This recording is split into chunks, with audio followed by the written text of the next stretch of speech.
नमस्कार। कोरोना जैसी व्यापक बड़ी महामारी से निपटना किसी चुनौतियों के पहाड़ से टकराने के जैसा है। इन दिनों जब पूरी दुनिया में कोरोना वायरस का संक्रमण बहुत विकराल रूप अख्तियार करता जा रहा है, विशेष तौर पर आप देख रहे होंगे कि यूरोप और अमेरिका के बाद अब ये साउथ अमेरिका में इस वायरस का भयानक कहर है। साउथ अमेरिका के जो भी देश हैं, चाहे वो ब्राज़ील हो, इक्वाडोर हो, पेरू हो, इन सब जगहों पर बहुत भयानक तरीके से कोरोना वायरस का संक्रमण फैलता जा रहा है। पूरी दुनिया में ये सर्वाधिक प्रभावित इलाकों में से एक है और आज जानकर आपको झटका लगेगा, लेकिन ये सच है कि भारत 10 टॉप देशों के में सम्मिलित हो गया है जहां पर कोरोना वायरस का संक्रमण सर्वाधिक फैला हुआ है। भारत उन टॉप 10 देशों के क्लब में अब सम्मिलित हो चुका है जहां कोरोना वायरस बहुत व्यापक तरीके से फैला हुआ है और ज़्यादा फैला हुआ है।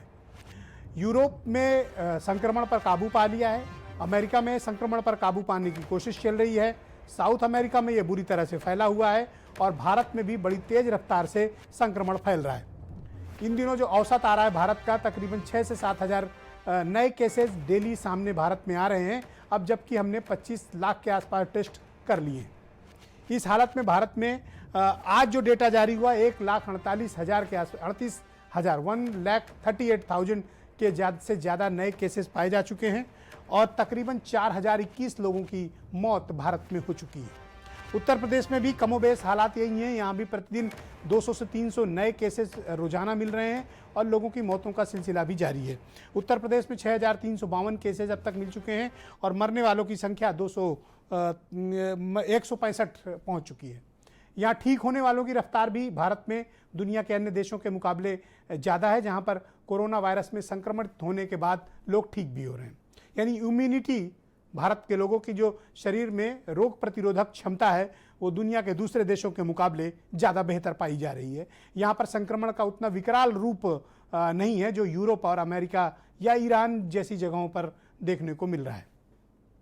रूस ने भी अपने यहाँ काबू पा लिया है, लेकिन वहाँ भी नए केसेस प्रतिदिन तकरीबन 9 से 10 हज़ार पाए जा रहे हैं। तो आखिर भारत में और विशेष तौर पर उत्तर प्रदेश में गाँव ग्रामीण तक कोरोना वायरस कैसे पहुँच रहा है, आप ये महसूस कर रहे होंगे और खबरों में देख रहे होंगे कि पहले अधिकांश खबरें आपको पश्चिम उत्तर प्रदेश से आती रही होंगी लेकिन अब जो खबरें आ रही हैं वो सेंट्रल उत्तर प्रदेश और ईस्ट यूपी से आ रही हैं। यानी जो भी हमारे कामगार भाई बहन दूसरे प्रांतों में काम करते थे वो जो लौटे हैं, ये संक्रमण अब गाँव की तरफ तेज़ी से फैल रहा है। इसलिए आप देख रहे होंगे कि ईस्ट यूपी और सेंट्रल यूपी के शहरों से ज़्यादा इस तरह की कंप्लेंट्स आ रही होंगी। सरकार को चाहिए कि वो बड़े पैमाने पर जो भी दूसरे प्रांतों से लोग आए हैं, हमारे भाई बहन, उन सब की व्यापक जांच हो जिनमें संक्रमण के लक्षण हो, क्योंकि सिम्टोमेटिक और एसिम्टोमेटिक दोनों केसेस इस मामले में पर्याप्त हैं। क्योंकि जिन परिस्थितियों में मजदूर भाई बहन लौटे हैं दूसरे प्रांतों से वो भयावह है। किसी एक ट्रक में 100-100 200-200 लोग आए हैं, ट्रेन के जरिए आए हैं या बसेस के जरिए आए हैं या पैदल आए हैं, तो किन किन के संपर्क में रहे, कोई कॉन्टैक्ट ट्रेसिंग अब लगभग असंभव है। ग्रामीण क्षेत्र में किसी भी व्यक्ति जो बाहर से लौटा है उसकी कॉन्टैक्ट ट्रेसिंग अब इम्पॉसिबल है, क्योंकि किस किस से मिला ये उसी को नहीं पता, आपने नहीं पता, तो किन साधनों से आया आपने नहीं पता। तो अब उनको मालूम करना ये एक बड़ी व्यापक चुनौती उत्तर प्रदेश जैसे राज्य के लिए होने जा रही है। हमारे समक्ष चुनौतियों का पहाड़ है, मैं बार बार ये बात कह रहा हूँ क्योंकि ग्रामीण क्षेत्र में अगर कोरोना ने व्यापक रूप अख्तियार किया तो हमारे पास उतना बड़ा तंत्र नहीं है, उतनी बड़े मेडिकल इंफ्रास्ट्रक्चर नहीं है कि हम इस वायरस पर आसानी से काबू पाएं। तो हमें क्या करना चाहिए? हमें ज़्यादा सतर्क रहना चाहिए, हमें सावधान रहना चाहिए, ग्रामीण क्षेत्र में अवेयरनेस की कैंपेन चलानी चाहिए। शहरों से ज़्यादा सरकारों को अब ग्रामीण क्षेत्रों में अपनी सारी जितने भी संसाधन हैं वो झोंक देने की ज़रूरत है, क्योंकि कमोबेश शहरों में स्थिति को हमने नियंत्रित कर लिया है, लेकिन ग्रामीण क्षेत्र अब हमारी प्राथमिकता में होना चाहिए।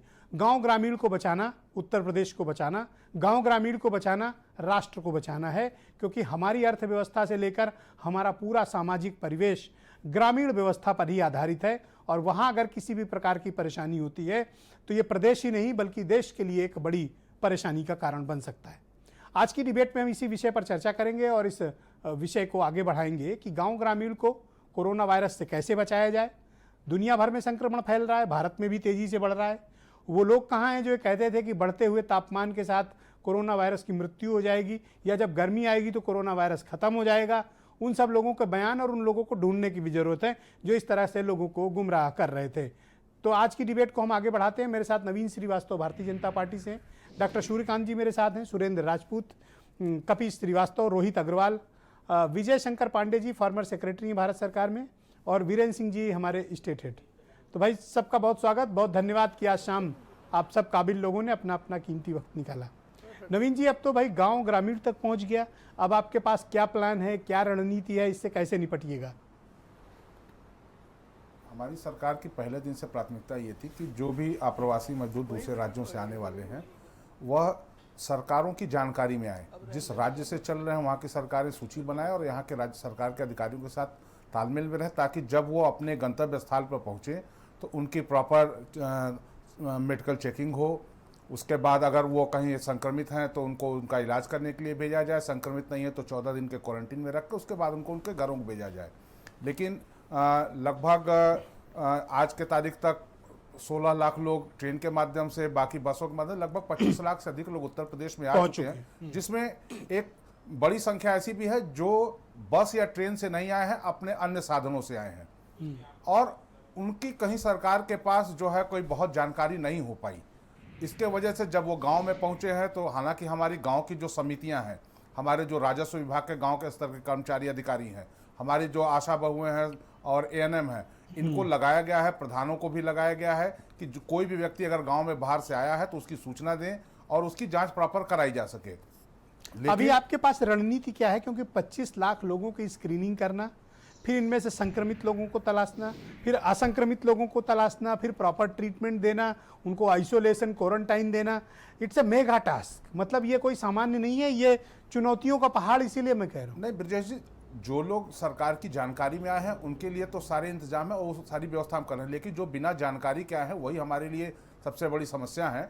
लेकिन उनको भी चिन्हित करना और उसमें सहयोग भी कर रहे हैं लोग। जैसे मैं कई ऐसी जगहों की जानता हूं जहां बाहर से लोग आए थे, उन्होंने छिपाया, लेकिन ग्राम प्रधान ने या गांव के लोगों ने बीडीओ को और तहसील में सूचना दी कि साहब हमारे गांव में ये तो हुआ कि आप उनको ट्रेस कर रहे हैं। मेरा सवाल ये है नवीन जी, हाँ वही मैं बता, आप इनको ट्रीट कैसे करिएगा? उनको यही हमारा है कि उनको ट्रेस करके उनका बाकायदे परीक्षण कराया जाएगा और उनको अगर सिम्टम्स हैं तो उनको नहीं है तो होम क्वारंटीन, और अगर जरा भी किस प्रकार का सिम्टम है तो उनको जो सार्वजनिक क्वारंटीन की व्यवस्था है वो की जाएगी, और जो संक्रमित है, पॉजिटिव है, उनको उनका इलाज कराया जाएगा। ये हमारी अभी तक की योजना है और इसके लिए सभी जिले के अधिकारी, जो आपने अभी चर्चा के शुरू में कहा कि हमारा फोकस अब गांव पे होना चाहिए, तो निश्चित रूप से सरकार का फोकस पूरी तरह से गांव में और ऐसे लोग जो सरकार की जानकारी के बिना अपने क्षेत्र में पहुंचे उनके ऊपर है।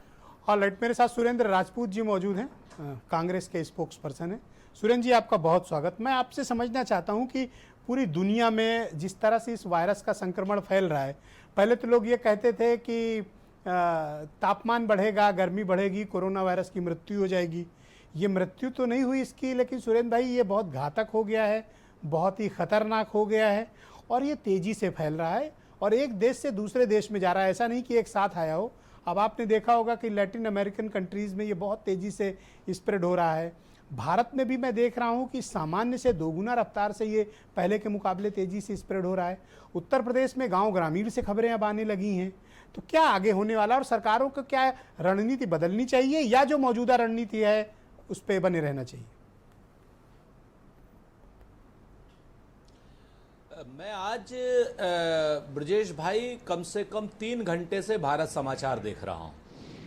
मैं बड़ी जिम्मेवारी से कह रहा हूं कि जो आज आपकी कटिंग चाय थी उसमें इसका जवाब है, और उसके बाद जो आदित्यनाथ योगी जी का बयान था उत्तर प्रदेश के मुख्यमंत्री का, वो एक बड़ा बम एक्सप्लोडेड बयान था जो आप लोगों ने चलाया, जिसमें आदित्यनाथ जी ने, उत्तर प्रदेश के मुख्यमंत्री ने कहा कि लगभग महाराष्ट्र से आने वाले 75%, दिल्ली से आने वाले 50%, अन्य जगहों से आने वाले 30% कोरोना संक्रमित हैं। यानी ऑन एंड एवरेज अगर आप लगा लेंगे तो 55-60% लोग, यानी नवीन जी ने जो कहा 25 लाख लोगों में से लगभग 15 लाख लोग, इन लोगों ने आज सरकारी रूप से माना है कि कोरोना पॉजिटिव उत्तर प्रदेश में आ चुके हैं। वो सब के सब ग्रामीण अंचल में गए हैं। कितना बड़ा बम आज की डेट में इन लोगों ने माना तो है, और उसके लिए इनके पास क्या योजनाएं हैं, क्या सुविधाएं हैं। जी जी, मैं वो अब जब रणनीति, तो पहले सच्चाई ये है कि शुरुआत में सारी की सारा हीरोइज्म और सारा का सारा सुपरमैनशिप दिल्ली में शिफ्ट था, उसके बाद सारा लखनऊ की सीएमओ में हो गया, अब जब सब कुछ गड़बड़ हो रहा है तब कह रहे हैं कि साहब गांव की आशा बहुएं, जिले का डीएम फलाना, अब विकेंद्रीकृत करने की बातें कर रहे हैं। अगर योगी आदित्यनाथ जी का बयान माना जाए तो आज की डेट में 15 लाख से ऊपर, 6,000 केस नहीं है, 15 लाख केस से ऊपर है। यह अपने आप में बहुत बड़ा रहस्योद्घाटन योगी जी ने किया है। इसकी उन्हें कहीं ना कहीं सफाई भी देनी चाहिए और कहीं ना कहीं जानकारी भी लोगों को देनी चाहिए। और रही बात इसको काबू करने की, तो निश्चित तौर पर सतर्कता ही इसका एकमात्र उपाय है।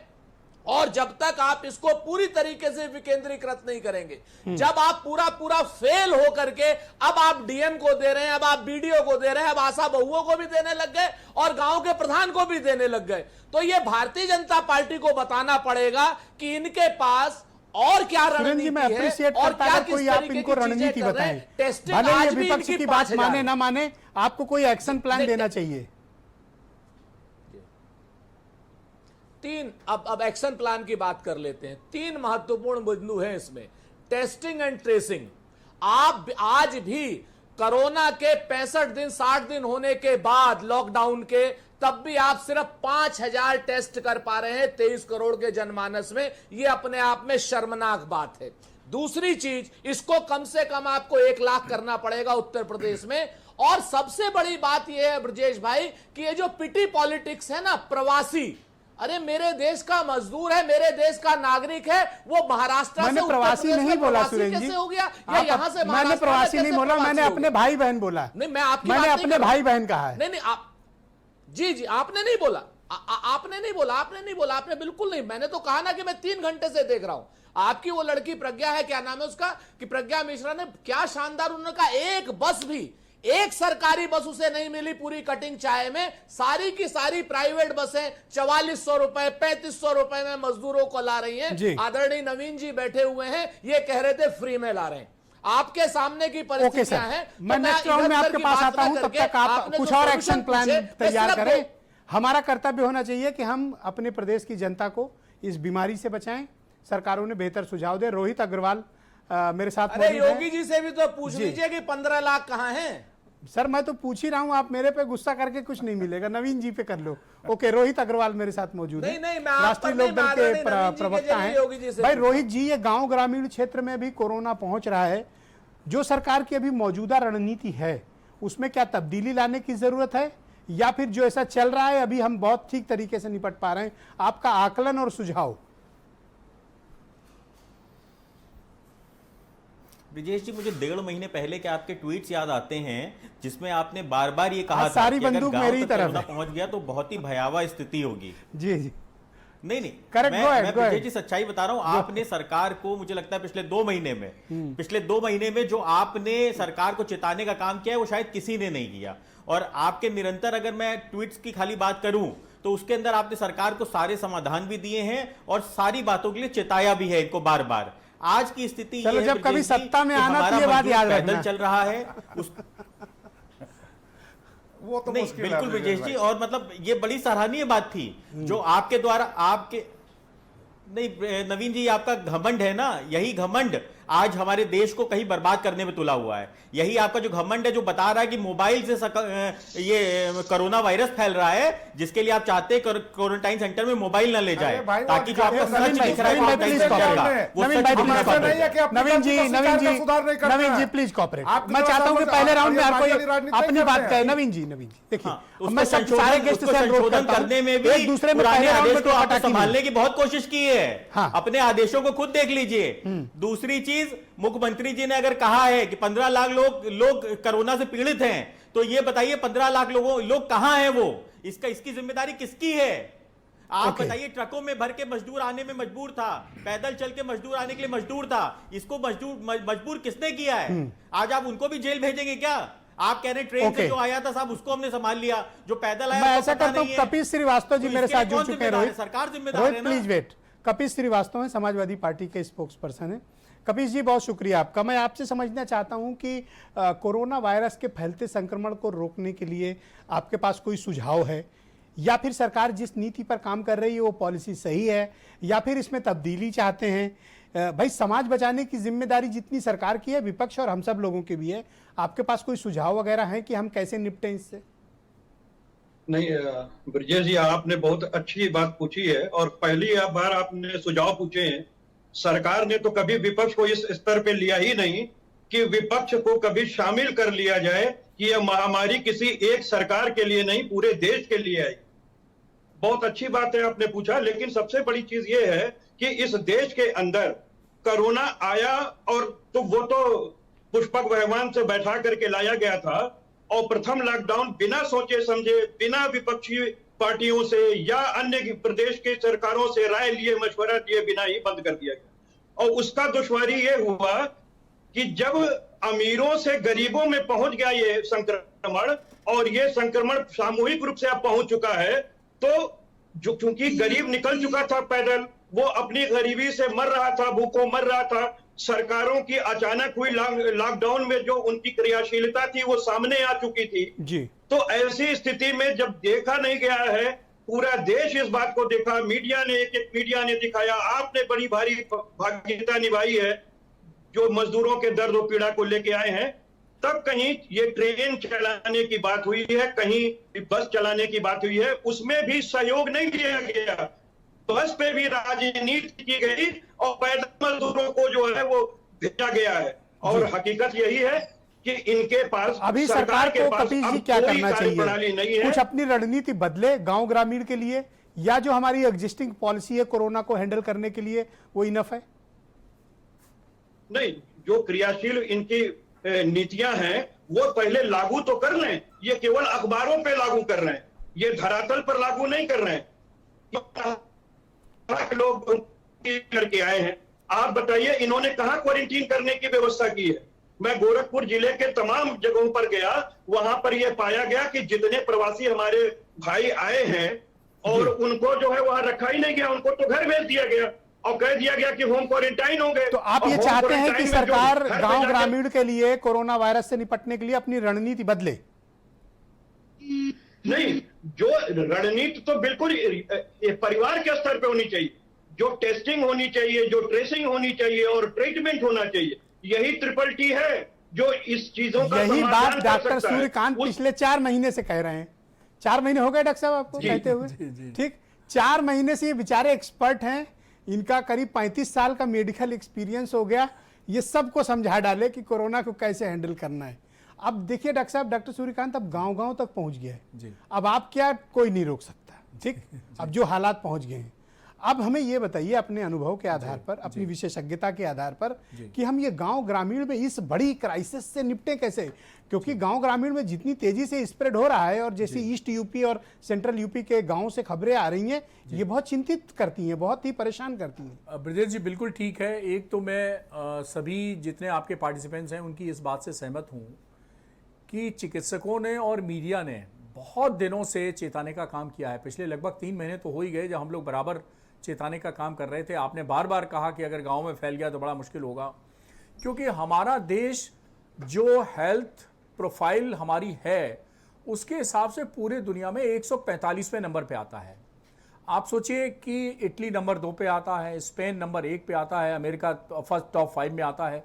जब ऐसे देशों में ये हालत हो गई जहां पर गांव भी बहुत डेवलप्ड हैं, लोग गांव में रहना प्रेफर करते हैं, शहर में रहना पसंद करते हैं, वहां पर जब ये हालत हो गई तो ये बिल्कुल ये बात तय है कि हमारे गांव में जब स्थिति आएगी तो क्या होगा, क्योंकि हमारी उतनी प्रिपेयर्डनेस, हालांकि पिछले 3 महीनों में काफी प्रिपेयर्डनेस बढ़ी है कि भारत देश जो कोई 1 N95 नहीं बनाता था, आज 3 लाख N95 बना रहा है।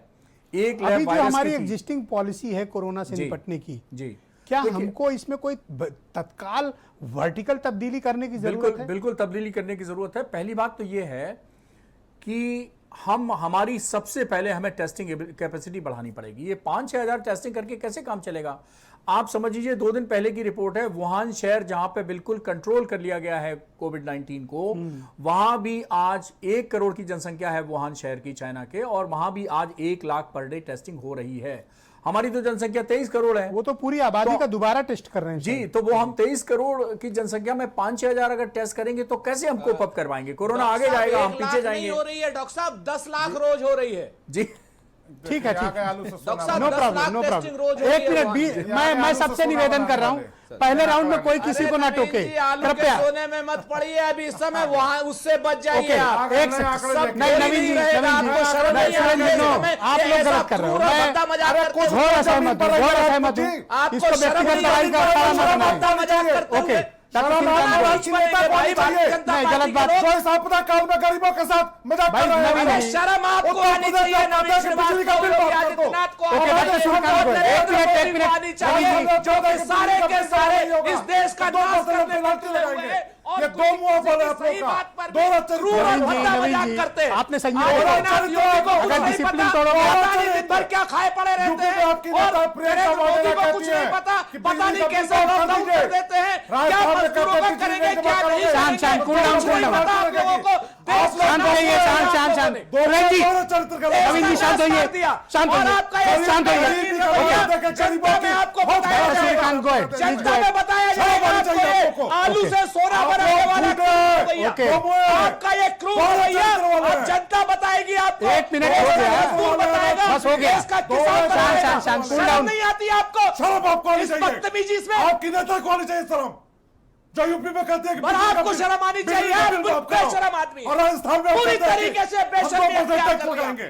शर्म आनी चाहिए। पूरी तरीके से शर्म आनी बेशरम चाहिए हो गई आपको। है ये सरकार, ओके। पूरी भारतीय शर्म जनता आनी पार्टी चाहिए। बेशरम हो गई। जो यूपी के आप छात्रों से मजदूरों के उनके नाम किराए पर क्रूर वसूलते हैं। मजाक, मजदूरों के अपनी बातों छालों का पर गलत आप लोग करते हैं नमक छिड़क रहे हैं। शर्म आनी चाहिए राजपूत जी। मजदूरों के छालों अगर पर आप लोग लोग ने नमक जिस प्रकार छिड़क रहे से किया हैं। है, 12 लाख और आपने 15 लाख बता रहे हैं 55 कोविड पेशेंट देश के उत्तर गरीबों के प्रदेश में। साथ, पता नहीं मजदूरों के कौन सा साथ नशा किए आपने हुए है सब सरकार। मजाक किया है।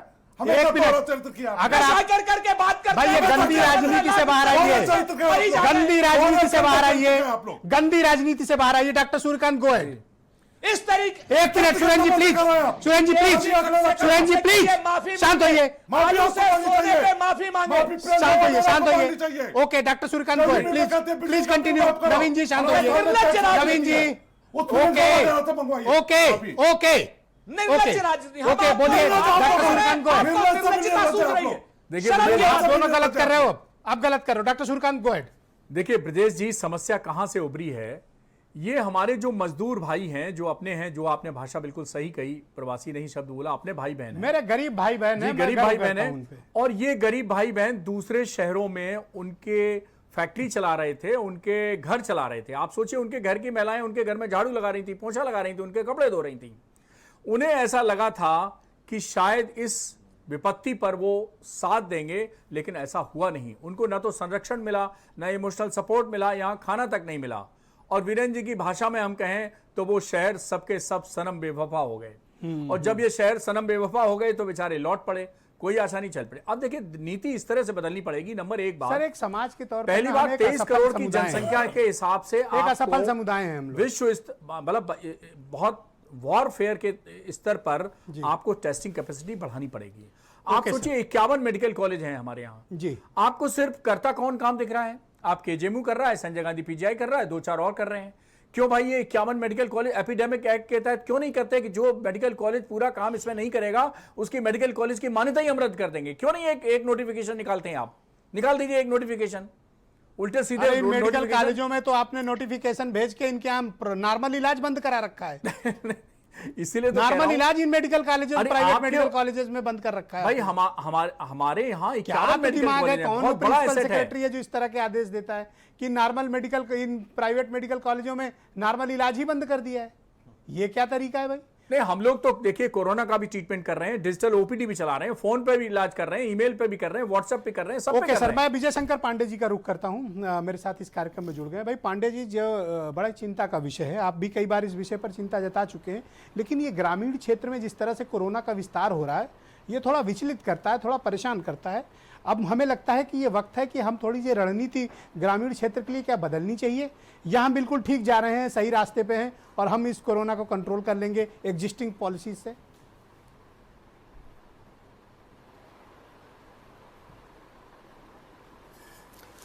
देखिए मिश्रा जी, ये बिल्कुल संभावित था कि ग्रामीण क्षेत्रों में भी कोरोना वायरस जो है फैलेगा, लेकिन इससे कोई विचलित होने की ज़रूरत नहीं है। अब आप देखिए, मैं पुनः इस बात को कुछ परिप्रेक्ष्य में रखना चाहूँगा कि हमारे देश की आबादी 133 करोड़ है और अब तक 1,30,000 करीब हमारे मरीज इसमें निकले हैं। और आप विश्वास मानिए कि इसका फैलाव अभी और होगा। लेकिन संतोष की बात सबसे बड़ी ये है कि अभी आपके यहाँ जो मृत्यु की दर है वो बहुत कम है और अधिकांश जो मरीज हैं उनको कोई दिक्कत नहीं है। मिश्रा जी, इसका जो भय है वो हमारा बहुत नुकसान कर रहा है। आप अगर गांव में जो फैलाव है, जैसे आपके एक हफ्ते के अंदर ये संख्या तेजी से बढ़ी है, ठीक है, क्योंकि सबको पता है 50,000 से बढ़ के ये 1,30,000 तक पहुंच गई है। लेकिन आप अगर देखें कि इस पे अस्पतालों पे क्या मरीजों की भरमार हो गई हो, ऐसा कुछ नहीं हुआ। क्या घर घर लोगों में त्राही हो गई हो कि इस कोरोना के कारण हम मर रहे हैं, हमें बड़ी सांस लेने में दिक्कत है, ये नहीं हो रहा है। सिर्फ ये हो रहा है कि लोग टेस्ट होने पर उनका जो वो है वायरस है वो पॉजिटिव नजर आ रहा है जी। तो इसमें चिंता की बात नहीं है। लेकिन हमें जो भी हमारा प्रोटोकॉल है उसको भली भांति चलाएं। पहला कि कोशिश करें ज़्यादा से ज़्यादा लोगों को टेस्ट करिए आप, और दूसरा ये अपनी तैयारियां सब बनाए रखिए, अस्पतालों को सज्ज रखिए, तैयार रखिए, पूरी तरह से प्रिपेयर रखिए कि अगर लोगों को दिक्कत महसूस हो तो हमारे अस्पताल इसको कोप अप कर सके। इसके अलावा दुनिया में कोई देश और कुछ नहीं कर पाया, घबराने से कोई फायदा नहीं है। क्या हमने टेस्टिंग की प्रक्रिया को कुछ तेज करना चाहिए? हमारा देश बहुत सौभाग्यशाली है, चाहे जिस कारण से हो, कि अभी भी इसका कोई प्रकोप हमारे देश पर नहीं है। रूरल एरियाज में लोग बाहर से आए हैं, इतने दिनों तक पैदल चले हैं, पता नहीं कहां से आए हैं, तो कुछ न कुछ संक्रमण इसका बढ़ना तय था और इससे ये कोई आश्चर्य की बात अभी नहीं। हमें करना क्या चाहिए पांडे जी कि क्या हम ग्रामीण क्षेत्रों में टेस्टिंग को बढ़ाएं या फिर अभी जो प्रक्रिया हमारे यहाँ सीमित टेस्ट की हम वही जारी रखें? देश में जो इसकी स्थिति है, हम ऐसा मेरा मानना है कि हमारे पास काफी बेड्स हैं, काफी डॉक्टर है, काफी अस्पताल है, चिंता नहीं करने की जरूरत है। बस ये कि अपने प्रोटोकॉल को बना के रखें और उससे कहीं विचलित ना हो और काम अपना पूरा मजबूती से करें।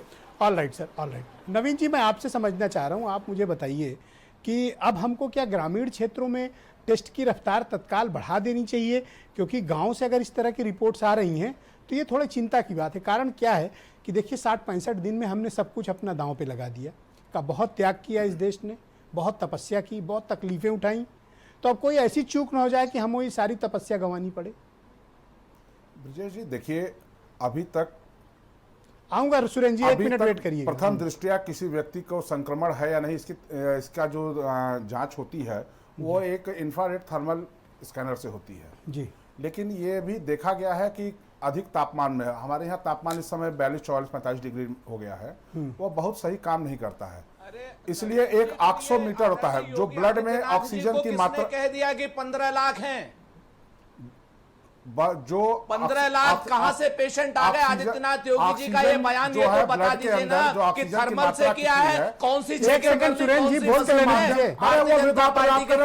एक सेकंड सुरेंद्र जी, नेता इसी तरह प्लाप करते हैं, इनको करने दीजिए। सुरेंद्र जी इनको बोल लेने दीजिए, मैं आपको मौका दूंगा। जो ब्लड में ऑक्सीजन की मात्रा नापने वाला जो मशीन करते हैं, आदित्यनाथ हम योगी जी जिलों में करते हैं, हमने 15 लाख संख्या पेशेंट बढ़ाई है आपने कौन सी ताकि भाषा लोगों में की सही देख तरह लिया? से सुरेंद्र जी जांच इनको हो बोल सके। लेने दीजिए, आज क्यों नहीं, वाकई में आप संख्या आपने बढ़ाई है, 5,000 टेस्ट कर रहे हैं, नहीं है, क्योंकि ऐसे 5,000 टेस्ट कर रहे हैं 23 करोड़ में। बहुत सारे केसेस सामने आए हैं पूरे देश में 1 लाख टेस्ट। लोगों को किसी प्रकार का संक्रमण नहीं है, लेकिन थर्मल स्कैनर से उनका ब्लड तापमान अधिक दिखा, वो संदिग्ध हुए। तो हम दूसरी चीज जो लगातार ये बात हो रही है कि कितने टेस्ट हो रहे हैं, 15 लाख ये 3-4 दिन पहले स्थिति थी कि 5,000 से अधिक हम टेस्ट कर रहे थे। टेस्ट हो रहे हैं आज की जो है मैं बता दूं, कल तक 7,400 2 लाख करीब टेस्ट हुए थे और सरकार का प्रयास है कि वो 10,000 तक कम कर दें। कहां बता रही दिए बात सर? जो आइसोलेशन वार्ड और अस्पतालों में विशेष रूप से इनके लिए बेड की व्यवस्था, तो वो हम 1 लाख से अधिक कर चुके हैं। 78,000 मैं एक चीज बताना चाहूंगा कि जो 78,000 हमने आइसोलेशन वार्ड में बेड, सुरेंद्र जी मैं ब्रेक के बाद आप ही के पास आऊंगा। सुरेंद्र जी वेट करिएगा। ओके बीरेन सिंह, 78,000 बेडों पर मात्र 2,000 ऐसा नहीं भाई। है। बीरेन जी उत्तर प्रदेश में क्या? नवीन जी प्लीज कॉपरेट। आज जो सबसे महत्वपूर्ण चीज है, नवीन जो लगातार सबकी कृपया सहयोग करें, कृपया सहयोग करें। ग्रामीण क्षेत्रों में ट्रेसिंग पर हो, और ट्रेसिंग का हम काम कर रहे हैं, उसके लिए हम साधन भी बढ़ा रहे हैं। ओके ऑलराइट, बीरेन जी आ गए हैं डिबेट में। भाई बीरेन जी, क्या हालात है उत्तर प्रदेश के थोड़ा डॉक्टर सूर्यकांत काफी देर से आपको लेके मिस कर रहे थे आपको, और आपके शेर व शायरी इन्होंने ही शुरू कर दी थी आज, काफी आपको आपकी याद कर रहे थे, तो थोड़ा देखिए ज्ञानवर्धन करिए। डॉक्टर सूर्यकांत जी तो उत्तर प्रदेश और देश के सबसे प्रतिभावान डॉक्टरों में से हैं और इनका बहुत अधिक सम्मान पूरे प्रदेश में और देश में है भी। और डॉक्टर साहब हमारे अनुरोध पर रोज आते हैं, भारत समाचार पर जब भी बुलाया जाता है, और वो लोगों को जागरूक कर रहे हैं। आगरा भी वो गए, मेरठ गए, कानपुर, कई जगह उन्होंने अपनी सेवाएं दी। आज भारत में 1,39,000 मरीज, इस समय 29,000 मरीज है, और करीब ब्रजेश जी 7,000 के लगभग आज एक दिन में मरीज मिले हैं हमारे यहाँ। पहले हमारे यहाँ 4,000 का चल रहा था, फिर 5,000, फिर अचानक से 6,000 में चला गया। अब डेली 6,000 7,000 मरीज निकल रहे हैं। लेकिन इसमें आप 1,00,000 अगर 39,000 देखें तो 58,000 लोग ठीक भी हुए हैं, तो एक्टिव केसेस कम हैं। ये भी कोई मामूली बात नहीं है। आज से उड़ानें शुरू हो गई हैं, देखिए एयरपोर्ट सब शुरू कर दिए गए हैं। 80 जहाज आज रद्द भी हुए, चूंकि बहुत सारे राज्यों ने उसमें सहमति नहीं दी, बहुत सारे कारण रहे। पूरे देश में आज ईद भी मनी। एक बड़ा दिन है आज भारतवर्ष के लिए, कोरोना की लड़ाई के बीच। उत्तर प्रदेश में 6,500 के करीब मरीज हैं, लेकिन इसमें से 3,500 ठीक हो चुके हैं, और कुल 2,600 लोग ही हैं इस समय अगर कहा जाए तो कोरोना के पेशेंट। अब आपने एक सवाल ये उठाया कि भाई जांच, तो जांच तो वाकई में कुल 2.5 लाख हुई है अभी तक, और हमारे यहाँ जिनको कोरोना हुआ उसमें 57% लोग ठीक हो जा रहे हैं। जिसको ये बीमारी हो रही है, अगर 100 लोगों को, तो 57 लोग उसमें ठीक भी हो रहे हैं। रिकवरी रेट अच्छा है, लेकिन जांच की गति धीमी है, ये बात सही है। तमाम सारे सवाल कांग्रेस खड़े कर रही है और विपक्षी दलों ने किया। ये बात सही है कि इस देश में संसाधन नहीं है, ईश्वर की कृपा है या लोगों की इम्यूनिटी है, और लोग दुआओं, दवाओं और काढ़ा और नीम पत्ती, हकीम, सबसे हिसाब से चलता है ये देश।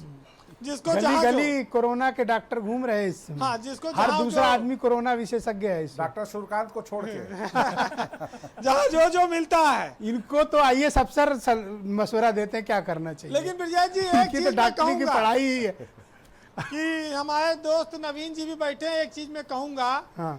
कि लॉकडाउन तो 3 हो गया था, चौथे की जरूरत नहीं थी।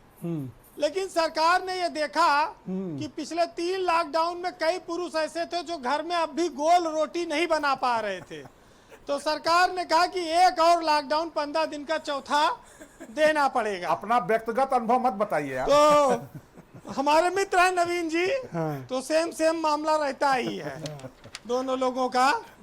लेकिन जिस महामारी में आप ये उम्मीद करिए कि लोग पैदल चल रहे हैं हिम्मत के साथ, आज भी लोग आ रहे हैं।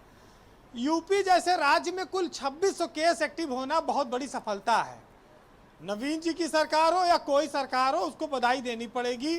अब ये बात जरूर है कि विपक्ष ने तमाम एंगल निकाले हैं, लेकिन आज भी उत्तर प्रदेश के अपर मुख्य सचिव गृह अवनीश अवस्थी ने बिहार के गृह सचिव से बात की मेरे सामने, और उन्होंने कहा कि हम 30 तक आप जितने लोगों को भेजना हो भेज दीजिए, हम काबू कर लेंगे कोरोना पर, हमारी रणनीति सफल हो रही है।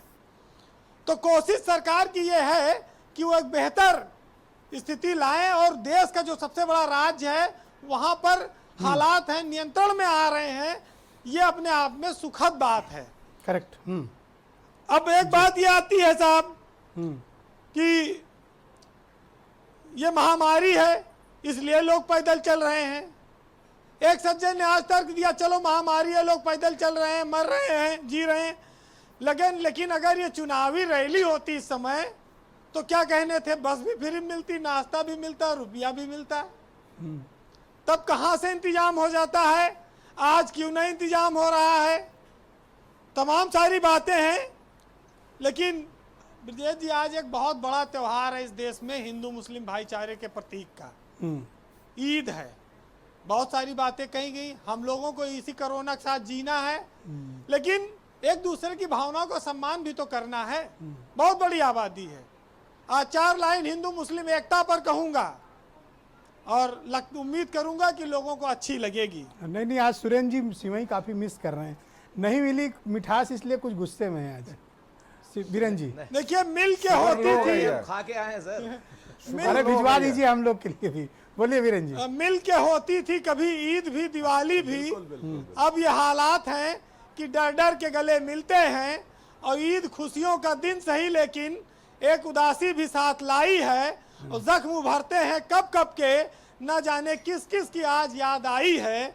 और ईद आई तुम ना आए, क्या मजा है ईद का, और ईद ही तो नाम है एक दूसरे की दीद का। वाह, बहुत बढ़िया, बहुत बढ़िया, बहुत बहुत शुक्रिया वीरेन जी। एक छोटे से ब्रेक के लिए रुकेंगे बहनों भाइयों। ब्रेक के उस पार उत्तर प्रदेश, देश और दुनिया भर में कोरोना वायरस के फैलते संक्रमण पर चर्चा करेंगे।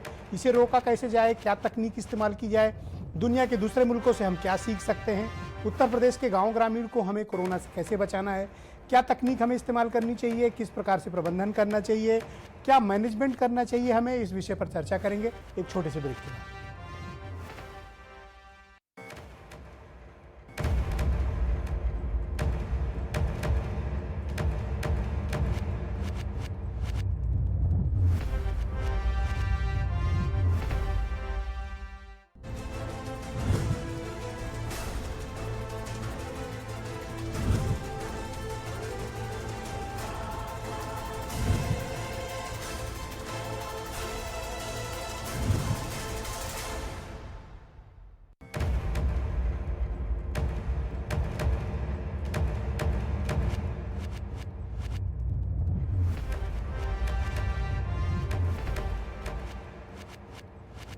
नोवेल कोरोना वायरस के दुनिया भर में फैले हुए तकरीबन 5 महीने का वक्त हो गया। दिसंबर 2019 के अंतिम सप्ताह में चीन ने WHO को इस वायरस के बारे में सूचना दी थी, और उसके बाद तकरीबन 1 महीने का वक्त लग गया इस बात की जांच करने में कि ह्यूमन टू ह्यूमन ट्रांसमिशन इस वायरस का हो रहा है। तकरीबन 5 महीने में ये वायरस कमज़ोर नहीं बल्कि ज़्यादा ताकतवर हुआ, ज़्यादा घातक हुआ, ज़्यादा खतरनाक हुआ और ज़्यादा जानलेवा हुआ। पहले ये कहा जा रहा था कि चीन के सिर्फ एक शहर तक सीमित है, फिर चीन के पूरे चीन को इसने गिरफ्त में लिया, उसके बाद वो दुनिया के तकरीबन 200 से ज़्यादा देशों में ये वायरस पहुंच चुका है। शायद ही कोई ऐसा मुल्क दुनिया में 1-2 छोड़कर बचे हों जहां पर इस वायरस का पर्याप्त कहर न हुआ हो। पूरी दुनिया ठप है, पूरी दुनिया लॉकडाउन में है। तकरीबन 4.5-5 अरब की आबादी लॉकडाउन में रही। दुनिया भर का कारोबार बंद हो गया है। दुनिया भर में आर्थिक सुनामी आई हुई है। करोड़ों लोग बेरोजगार हो गए, तमाम लोगों के धंधा पानी खत्म हो गया। भारत में भी हालात ठीक नहीं है, उत्तर प्रदेश की स्थितियां भी ठीक नहीं हैं, लगातार संक्रमण भी फैल रहा है और हमारे हाथ से अर्थव्यवस्था भी जा रही। तो हमें आने वाले समय में क्या करना चाहिए ये एक मेजर चैलेंज है। लेकिन उससे भी बड़ी चुनौती ये है कि 60-65 दिनों में हमने जो कुछ भी त्याग तपस्या करके हासिल किया है, कहीं ऐसा तो नहीं कि गाँव ग्रामीण में अगर ये फैले तो उसे रोक पाने में हम नाकाम रहें। तो आखिर सरकार के स्तर पर कमियां क्या रह जा रही हैं और हमें क्या उपाय करने चाहिए। सुरेंद्र राजपूत जी मेरे साथ मौजूद हैं, कांग्रेस के स्पोक्स पर्सन हैं। वो अपनी बात रखेंगे कि सरकार को क्या इसके लिए उपाय करने होंगे। ब्रजेश भाई देखिए, बड़ी स्पष्ट है कि सरकार को सबसे बड़ी चीज तो पारदर्शिता का इस्तेमाल करना होगा। आज मैं उत्तर प्रदेश के मुख्यमंत्री जी का एक वीडियो देख रहा था जिसमें उन्होंने स्पष्ट रूप से कहा कि लगभग 50% से ज्यादा लोग कोरोना पीड़ित हैं जो आए हैं, और 25 लाख के आसपास आए हैं। तो अगर 12.5 लाख लोग या 15 लाख लोग इस समय कोरोना पीड़ित उत्तर प्रदेश में हैं और सरकार कह रही है 6,000 सिर्फ हैं, तो निश्चित तौर पर इनके ऊपर भी वही धाराएं सरकार के जिम्मेवार अफसर और उनके ऊपर लगने चाहिए। ये उत्तर प्रदेश के सीएम का वीडियो है, ऑलरेडी आज पूरी मीडिया में और अभी भी है। आप चाहें तो चेक कर सकते हैं और अपने भी समाचार पुष्प में चेक कर सकते हैं। श्रीमती प्रियंका गांधी जी ने आप ही के यहां से लेकर के उसको ट्वीट किया है। तो मैं आपको बहुत जिम्मेवारी से कह रहा हूं, जो अपराध आदरणीय हमारे अपने अध्यक्ष अजय कुमार लल्लू जी के ऊपर लगे हैं और प्रियंका जी के निजी सचिव संदीप सिंह के ऊपर लगे हैं, उन्हीं अपराधों में मुकदमा और उन्हीं अपराधों में जेल। देश उत्तर प्रदेश के जिम्मेवार मंत्रियों और बड़े नेताओं और अधिकारियों को भी उन्हीं अपराधों में जेल भेजा जाना चाहिए। जब तक पारदर्शिता का इस तरीके का नहीं होगा तब तक कोई भी नीति काम नहीं आएगी। नंबर 1 बात। नंबर 2, जब तक आप टेस्टिंग पूरी नहीं करेंगे, सर थोड़ी सुन लीजिए, थोड़ा सा 10 सेकंड। जब तक आप टेस्टिंग पूरी नहीं करेंगे, टेस्टिंग आपको कम से कम उत्तर प्रदेश जैसी जगह में आप 2 लाख टेस्ट करा के कहते हैं 15 लाख कोरोना पीड़ित आ गए, तो कम से कम 2 लाख टेस्ट रोज करा लीजिए आप, और अपनी पूरी जनसंख्या को आप ओके, trace मैं नवीन जी से इसका जवाब ले लेता हूं, फिर बाकी मेहमानों की तरफ मैं बढ़ता हूं। मानवीय आधार पर भाई नवीन जी, ब्रजेश क्या जी- अब लगता नहीं कि अब गांव ग्रामीण की तरफ आपको टेस्ट के जितने भी संसाधन है झोंक देने चाहिए? ब्रजेश जी, निश्चित रूप से देखिए, इस महामारी के पहले, संकट के पहले इस देश में वायरस टेस्ट करने की एकमात्र प्रयोगशाला थी पूरे देश में। आज 600 से अधिक हैं। मैं राजनीतिक आरोप प्रत्यारोप नहीं कर रहा हूं कि किसकी सरकार ने कितने दिन कौन रहा और एक ही लैब पूरे देश में थी। आज संसाधन हम बढ़ा रहे हैं, जैसे जैसे समस्या सामने आ रही है उस हिसाब से हम उसमें वृद्धि भी कर रहे हैं। जो आज के तारीख में मैंने पहले भी चर्चा कहा कि ब्लड ऑक्सीमीटर की जो हम निचले स्तर तक हम जो व्यवस्था कर रहे हैं, वही आज के तारीख में सबसे ऑथेंटिक तरीका है कि कौन संक्रमित है या नहीं है। डॉक्टर सूर्यकांत साहब इसको बेहतर बता पाएंगे। हमारा फोकस पूरी तरह से ग्रामीण क्षेत्र पर है, बाहर से आए हुए लोगों पर है। लोग भी कोऑपरेट कर रहे हैं, स्थानीय स्तर पर जो जनप्रतिनिधि और हैं मैं वो एक भी- और सलाह दूंगा, एक चीज ब्रजेश जी, मैं एक सलाह और दूंगा आपको जी। कि जो राज्य इस पैंडेमिक से बाहर आ चुके हैं, जिन्होंने अच्छा काम किया है, जैसे केरला है, उन्होंने बहुत अच्छा काम किया है, जी। दूसरे राज्यों से सीखने और डॉक्टर साहब उनसे मदद लेने में कोई बुराई नहीं निश्चित रूप है। से अभी महाराष्ट्र ने मदद ली केरल की, ब्रजेश हमने जी- भी लेनी चाहिए। ब्रजेश जी, मैं वही हम कह सब एक हैं, हिंदुस्तानी हैं, भाई हैं। ब्रजेश जी, मैं वही कह रहा हूं, देखिए ये आपदा का समय है और दूसरों से सीखने में कहीं कोई दिक्कत नहीं है। हम सीख भी रहे हैं, लगातार दिशा में काम है। मैं सुरेंद्र राजपूत बहुत चाले दीजिए पॉलिटिकल एक बयानबाजी कोई नहीं। एक मिनट जवाब दूंगा, क्योंकि उन्होंने उत्तर प्रदेश की पूरी व्यवस्था पे एक प्रश्न चिन्ह लगाया है। मैं जवाब देना चाहूंगा, संक्षेप में दीजिएगा, देखिए, क्योंकि माननीय आज गांव मुख्यमंत्री ग्रामीण जी की का बात है। कहने का ऐसा ये था कि जो लोग बाहर से आए हैं और जो लोग कोरोना से संक्रमित पाए जा रहे हैं, उसमें एक आशय बड़ा नहीं बताइए प्रतिशत सर, भाव उन मत लोगों का बताइए, है मुख्यमंत्री जो जी ने राजस्थान बात से, बताई। महाराष्ट्र से या वो अन्य बता राज्यों से दीजिए। आए हैं। लेकिन कांग्रेस के साथ दिक्कत यह है ना कि भाई कपिल श्रीवास्तव जी, ओके, नवीन जी कृपया सहयोग करिए, कृपया सहयोग करिए, कृपया सहयोग करिए। ओके मुख्यमंत्री जी, मैं आप आपसे कह रहे हैं समझना चाहता हूं मुख्यमंत्री कि जी क्या का हमें संतुलन गांव ठीक नहीं ग्रामीण है। क्षेत्र में आप ये कह रहे हैं हमें कि हमें उत्तर प्रदेश जो के लोग कोरोना मुख्यमंत्री से झूठ बोल संक्रमित रहे पाए हैं। जा रहे हैं, आप उसमें कृपया एक शांत बड़ा होंगे आप दोनों प्रतिशत लोग। उन आपका लोगों कहने का है मतलब जो ये है कि दूसरे राज्यों शांत से होइए। झूठ बोल और रहे हैं। विशेषकर महाराष्ट्र से आए लोगों का है। अंत- लेकिन सुरेंद्र जी, आप लोग के साथ गोरखपुर दिक्कत ये है गोरखपुर कि आप लोग गोरखपुर इतने के बात झूठ बोल हाइपोथेटिकल रहे हैं। हैं, इतने आप लोग स्वप्न में रहने वाले हैं। 55 साल सरकार एक काम करेंगे, आप दोनों लोग को चौराहे पे छोड़ जवाब देते देंगे। हैं। कपिल भाई go ahead। सुनवा दीजिए देश में एक वायरस की जांच कर ले, आप बनवा मुख्यमंत्री जी का बयान पाए। सुनवा इसका दीजिए। जवाब नहीं देंगे आप। ओके अगर नवीन हम जी, एक भी शब्द नवीन जी झूठ बोल रहे शांत हो तो होइए। बता दीजिए। आप ओके। ये बात बता दीजिए, इतने साल आप सरकार आप इन में दोनों रहे नहीं, आप और मानोगे नहीं तो खाली मुझे एक लैब बनवा पाए। मुझे आप दोनों की आज आवाज आप बंद भाई करनी ये पड़ेगी, बता मानोगे तो। दीजिए, कपिल जी मुख्यमंत्री को है, बारे में आप कपिल जी सब लोग बोलिए, कह रहे हैं। कपिल जी उस पर आप बोलिए, क्या देंगे? शांत। ओके नवीन भाई आप शांत हो जाओ। Okay Kapil ji go ahead.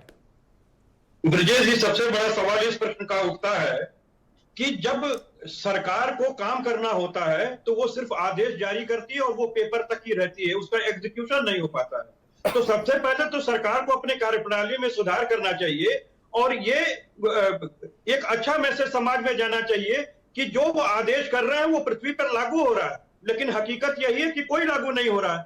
अच्छा देखिए, आज ही हमारे मुख्यमंत्री जी ने सेमिनार के अंदर जो ये बता दिया कि 75% जो हमारे भाई आए हुए हैं, मजदूर भाई उत्तर प्रदेश के अंदर, वो 75% वहां से कोरोना संक्रमित होके आए हैं। दिल्ली से 50% आए हैं, जो अभी राजपूत भाई हमारे कह रहे थे। तो ये तो इस आंकड़े को बतावे ना कि जो उत्तर प्रदेश में सही आंकड़ा क्या है। ये 6,500 वाला सही आंकड़ा है या जो 12 से 15 लाख के बीच में आंकड़ा है, ये सही आंकड़ा है। और इसमें कहीं कोई दो राय नहीं है कि इस सरकार ने अगर लॉकडाउन के समय पे अगर मोदी सरकार ने ये कहा होता कि हमारी ट्रेनें चलेंगी, हमारी परिवहन चलेगी और हम 10-15 दिन का अवसर देते हैं, उसके बाद इसे हम बंद करेंगे, जिसे अपने घर जाना है चला जाए, तो ये मजदूर गरीब थे, ये अमीर की बीमारी थी, विदेशों से लेकर आए थे। जब ये संक्रमित कर लिए हैं तो पहुंचा रहे हैं। तो जो आज संक्रमण पूरी भयावह स्थिति में पहुंचा है, उसके लिए पूरी तरीके से भारतीय जनता पार्टी की सरकार ओके, रोहित अग्रवाल, और सिफत ये है ऑलराइट, कि रोहित कभी इन्होंने अग्रवाल, विपक्ष से ना तो हम कोई ठीक भी से लॉकडाउन रख सहमति पाए, लेने की कोशिश नहीं ना हम कोरोना वायरस से अरे लड़ पा रहे विपक्ष हैं। तो खाली घर में अब बैठ हम के सिर्फ ट्विटर असमंजस ट्विटर फैला रहे विपक्ष कहाँ हैं। सड़क नो पर है? नवीन जी प्लीज। ओके सबसे रोहित बड़ा अग्रवाल ये को है है। कि नवीन शांत। जी सबसे पहले नो, कोई किसी से लड़ेगा नहीं। यादव को छोड़ के रोहित गोयल, समाजवादी पार्टी रोहित आज बोलिए। उत्तर प्रदेश की सरकार रही। नवीन एक जी, भी कार्यकर्ता सड़क पर नवीन जी, नहीं नवीन जी, अब आप गलत कर रहे हैं। आप मुझे दोनों लोग की आवाज काटनी पड़ेगी। आप मानोगे नहीं तो आवाज काटनी कट जाएगी। Okay Rohit Goyal, okay okay okay okay okay Rohit Goyal. Brajesh ji, ना सरकार के पास नियत है, ना सरकार के पास नियत है, ना सरकार के पास नीति है।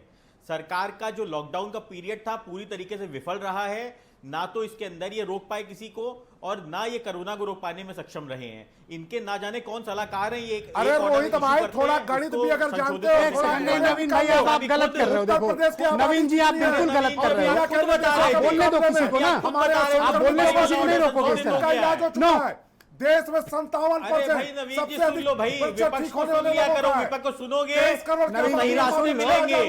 अपने मंत्रियों को, अपने विधायकों को तो सुन नहीं रहे हो। 3-11 बना के बैठे, उसमें ना आपका एक भी मंत्री है, ना विधायक है। तो आप कम से कम आलोचना मत करिए। एक सेकंड नवीन जी, सुन लो नवीन जी, सरकार का काम है। सुनो नवीन जी, 23 करोड़ की आबादी में मात्र 6,000 सुन तो लो भाई, सुनने में क्या बुराई है? शर्म आनी चाहिए। आपको तो आंखें नीची करके और जनता के से माफी मांगनी चाहिए कि हमसे गलती हुई है, कोई अगर हुई है तो। अरे सरकार का ये काम है कि सरकार जनता की सेवा करे। इसमें आपकी काय की उपलब्धि है? कोई ऐसा देश बताइए जिसकी 23 करोड़ आबादी हो और उत्तर प्रदेश से कम उसके आलोक संक्रमित हो, उत्तर प्रदेश से कम होते हुए एक उदाहरण बता दीजिए। उससे आप झगड़ा करने लगते हो। आप तो पढ़े लिखे लगते हो यार, देशों से भी झगड़ा करना आप तो शुरू थोड़ा कर दिया पढ़े लिखे लगते हो। अब तो आप दिल्ली से दुनिया और भर की महाराष्ट्र खबर से भी भी रखते झगड़ा होगे। करते हो। जरा बता दो कि 23 करोड़ की एक आबादी है सेकंड दुनिया नवीन किसी जी, देश उनको में। अपनी बात खत्म करिए। उत्तर प्रदेश से डॉक्टर सूर्यकांत की तरफ कम चलता लोगों हूं। की मृत्यु हुई है, कम लोग देखिए, संक्रमित गांव हो। ग्रामीण एक का उदाहरण मामला बता है, दीजिए आप। लोगों को सही जानकारी आलोचना पहुंचनी करना बहुत चाहिए। आसान चीज होती आप है। लोग डिबेट में इस तरह से डिस्टर्बेंस मत क्रिएट करिए। ये आपकी राजनीति का अखाड़ा नहीं है। गरीबों को मत मारो। ब्रजेश जी नहीं देने चाहिए। मैं तो सबसे पूछ रहा हूँ। ओके रोहित, कि 23 करोड़ की आबादी वाले दुनिया किसी एक देश का नाम बता दीजिए आप। ओके नवीन जी, जहाँ यूपी से कम नवीन जी, संक्रमित प्लीज। कम मौतें हुई हों। देखिए ब्रजेश जी ना तो एक ये उदाहरण ना बता तो दीजिए। ये ओके, आपकी मैं सुनते स्वीकार कर हैं, लूंगा कि ना हमने ये उनको विपक्ष बोलने की दीजिए, सुनते अपनी बात हैं। कहने दीजिए। इनको सिर्फ और सिर्फ टीम 11 की सुननी है। ना उसमें एक विधायक है, ना उसमें एक सांसद है टीम 11 में। और अरे आप रोज तो नए एक भी नए विधायक आदेश नहीं, लेके आप आते तो हैं। है पीड़ित पता हो नहीं भैया। आपको ओके, क्या डॉक्टर हुआ? सूर्यकांत, आप जो इन्होंने ओके, किया है। ऑलराइट। बता रहा है च्यवनप्राश खाओ, आपकी देखिए, इम्यूनिटी डॉक्टर बढ़ सूर्यकांत, जाएगी। देखिए, अब मुझे ब्रजेश आप जी, बताइए कि हमको ग्रामीण क्षेत्र के लिए कुछ सेपरेट पॉलिसी बनाने की जरूरत है, तो हमें क्या करना चाहिए? Okay Rohit please. Yes doctor Suryakant, go ahead. देखिए ब्रजेश जी, ऐसा है, इस बात से तो हम नहीं सभी सहमत हैं कि 23 करोड़ की जनता के हिसाब से हमने बहुत अच्छी लड़ाई लड़ी है और जो हमारे इन्फेक्टिविटी रेट है वो काफ़ी सराहनीय है, उतना ज़्यादा नहीं गया है। मैं पांडे जी की बात से बिल्कुल सहमत हूं कि बहुत ज़्यादा हमें अप्रिहेंशन करने की ज़रूरत नहीं, लेकिन एक बात बता दूं कि खतरा टला नहीं है, खतरा सामने दिख रहा है। और अगर हम सिर्फ ये सोच सोच के खुश होते रहेंगे कि अभी तक हमने बहुत कंटेन किया है, अभी तक हमने बहुत लिमिटेड नंबर रखे हैं, तो इसके कारण हम अति उत्साह में मत रहें। हमारे सामने खतरा सामने दिख रहा है, एक बात।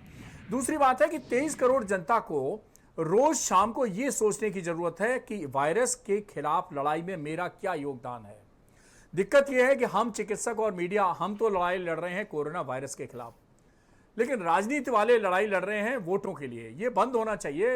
लड़ाई वायरस के खिलाफ रहे, वोटों के लिए लड़ाई ना हो। मैं डेवन से डॉक्टर साहब यही कह रहा हूं कि देश रहेगा, राजनीति रहेगी। जी, इंसान वोटों की बचेंगे, तब वोट अभी- मांगोगे ना। अभी 2022 बहुत दूर है, अभी वोटों की लड़ाई बाद में आने यही दीजिए। कहना है कि अगर अभी सरकार मत कोई लड़ो। अच्छे काम जी। कर रही है तो अभी उसको तो appreciate लोगों करिए। की तकलीफ दूर कहीं करो। कमी है तो उसको और आप संख्या समझाओ। में हाँ, देखो। ये वोटों की डॉक्टर लड़ाई सूर्यकांत, नहीं गो है, अहेड। ये गरीब मजदूर के पैरों से निकलते हुए खून की लड़ाई है। ये गरीब मजदूर जो लाशों को लेके चल रहा है रोडों पे, उसकी लड़ाई है। अरे तो यहाँ आप वोट की किसी को राजनीति कोई नहीं सुविधा करनी मुहैया है। कराएं क्या? आप बोलिए राजनीति आपके से विपक्ष संन्यास ले के नाते लेंगे। कोई आपकी लेकिन जिम्मेदारी नहीं सरकार है। को- अच्छा, सरकार में रहोगे, कोई जिम्मेदारी नहीं है। विपक्ष करे। रोहित यहाँ अग्रवाल पे वोट की राजनीति नहीं कर रहे क्यों हैं। भाई? साल उपदेश ओके। देते रहे।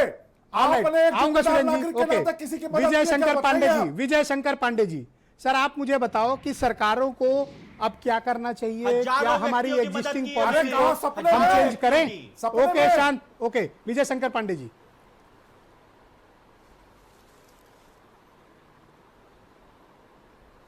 देखिए ब्रजेश जी, जो मैं डिबेट सुन रहा हूँ उसमें कोई भी स्पष्टता नज़र नहीं आ रही है।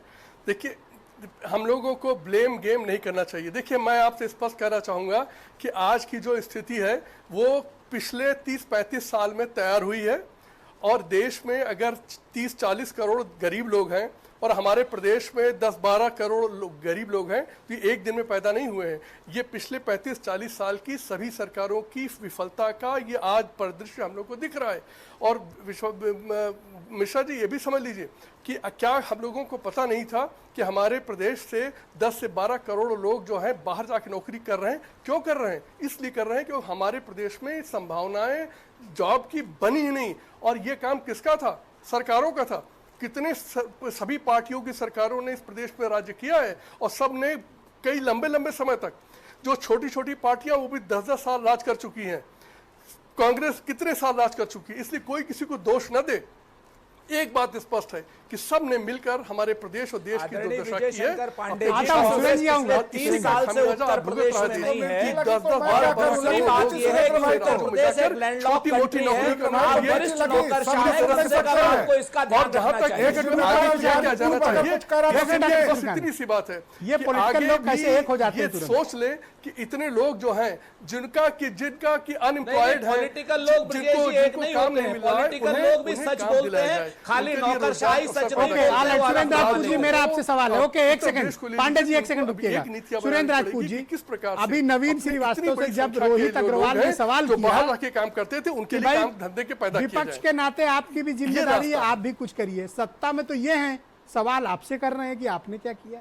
सुरेंद्र राजपूत जी, नवीन जी रुकिएगा, वो उनकी बात पूरी हो जाए, आपको टाइम दूंगा। हाँ, हम तो बता रहे हैं। हाँ, मैं आपको बड़ी जिम्मेवारी से कह रहा हूं, हमने तो जितना काम किया 60 लाख लोगों तक उत्तर प्रदेश कांग्रेस ने रीच पहुंचाई। और उसका अगर आपको डिटेल चाहिए वो मैं सारा डिटेल व्हाट्सएप पर भेज दूंगा। 25 हम सामुदायिक किचन, 25 लाख हमने राशन, और सच्चाई और 1000 बसें देने की भी बात करी, लेकिन उत्तर प्रदेश की सरकार लेने को तैयार नहीं। और सबसे बड़ी बात है, सत्ता में जो लोग हैं वो मजदूरों के पांव के छालों में नमक छिड़क रहे हैं, और विपक्ष जो है मरहम लगाने की कोशिश कर रहा है। तो हमारे अध्यक्ष को जेल भेज दिया जा रहा है, और उसके बाद कहा जा रहा है कि सवाल से पूछ रहे हैं कि आपने क्या कर रहे हैं। तो रोहित सड़क पर लोगों की मदद करने यही कर सकते हैं के लिए उनके बता दूं। और हाँ रोहित, मैं नवीन जी की सूचना के लिए बता दूं पहले कि नवीन जी ने पूछा था कि विपक्ष के नाते आपने क्या किया, तो इनको बता दूं, पश्चिम उत्तर प्रदेश के अंदर किसी भी घर में जाके पूछ लें कि आपके विधायक और सांसद आए थे क्या, लेकिन पूछ लें राष्ट्रीय लोकदल का कार्यकर्ता आया था, तो हर घर के अंदर राष्ट्रीय लोकदल के कार्यकर्ता ने भोजन पहुंचाने का काम किया है। फाइनल आंसर नवीन जी से लेंगे। व्यक्तिगत तौर पे मैंने खुद राशन की किटें भिजवाने का काम कह रहे किया हैं कि है। विपक्ष ने क्या किया, सत्ता इनको मिली है, सवाल आप लोग से करने ही है। ये सबसे हास्यास्पद चीजें हैं कि अभी तक भारतीय जनता पार्टी इस बात को अनुभूति नहीं कर पा रही है कि वो सत्ता में है। वो समझ रही है कि विपक्ष सत्ता में है। उसका कारण भी है कि अखिलेश जी की सरकार ने इतना आमूलचूल विकास का कार्य किया था उत्तर प्रदेश के अंदर, जिसका कि अभी तक उद्घाटन का फीता योगी सरकार काट रही है। गोरखपुर मेडिकल कॉलेज में 500 का बेड का बन करके खड़ा है ट्रामा सेंटर, लेकिन उसका फीता भी यही काटने नहीं जा रहे हैं, ये 22 के बाद में काटेंगे। अगर वो बन करके तैयार होता तो 500 बेड और भी हम कोरोना पेशेंट के लिए कर सकते थे। लेकिन ये तो नकारात्मक राजनीति में व्यस्त है। अरे राजनीतिक जवाब ले लीजिए। हम विपक्ष से जो भी सहयोग मिल रहा है उसको लीजिए। हमारा काम नहीं है, हमारा काम हमारे संविधान में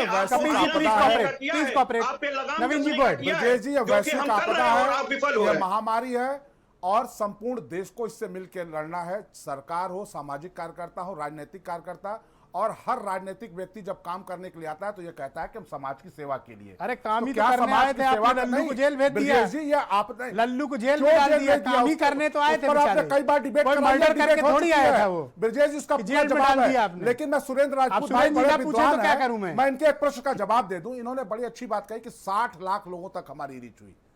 माननीय सुरेंद्र राजपूत जी की नेत्री प्रियंका वाडेरा जी ने प्रेस कॉन्फ्रेंस करके जिस दिन कहा था, वो देख लीजिएगा, वीडियो मेरे पास भी है, जैसे इनके पास वीडियो होते हैं। उन्होंने कहा था कि 60 लाख प्रवासियों तक हमने व्यवस्था की है, जबकि उस दिन तक उत्तर प्रदेश में मात्र 20 लाख प्रवासी आए थे। लेकिन 20 लाख प्रवासी मेरे पास भी है वीडियो। सुरेंद्र राजपूत जी, आप ये पढ़े लिखे नहीं है, आप ही सबसे बड़े जानकार नहीं है। मेरे पास भी वीडियो है, मेरे पास भी वीडियो जिसमें प्रियंका वाडेरा ने कहा है कि 60 लाख लोगों का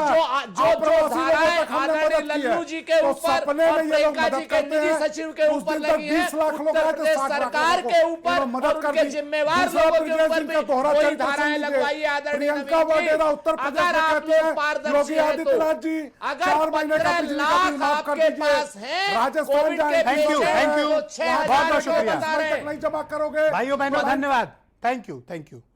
जिस प्रकार से जिस रफ्तार के साथ कोरोना वायरस गांव ग्रामीण में फैल रहा है, ये चिंता का विषय है। आप अपना ध्यान रखिए, गांव में जागरूकता फैलाइए और कोशिश करिए कि गांव में युवाओं की एक छोटी छोटी टोली बनाइए और टोली जाए गांव में, मोहल्लों में, लोगों के घरों में, सोशल डिस्टेंसिंग का पालन करते हुए गांव के लोगों को जागरूक करें कि जो बाहर से लोग आए हैं वो क्वारंटाइन में रहें, आइसोलेशन में रहें, बाहर ना निकलें। सभी लोग ज़रूरी और आवश्यक तौर पर मास्क का इस्तेमाल ज़रूर करें। गांव में सैनिटाइज़र उतना उपलब्ध नहीं है, आप साबुन से हाथ धुलते रहें और सोशल डिस्टेंसिंग का पालन करें। यकीन मानिए इस बड़ी विपत्ति से, इस बड़ी विपदा से हम सब मिलकर लड़ेंगे, जीतेंगे। धन्यवाद।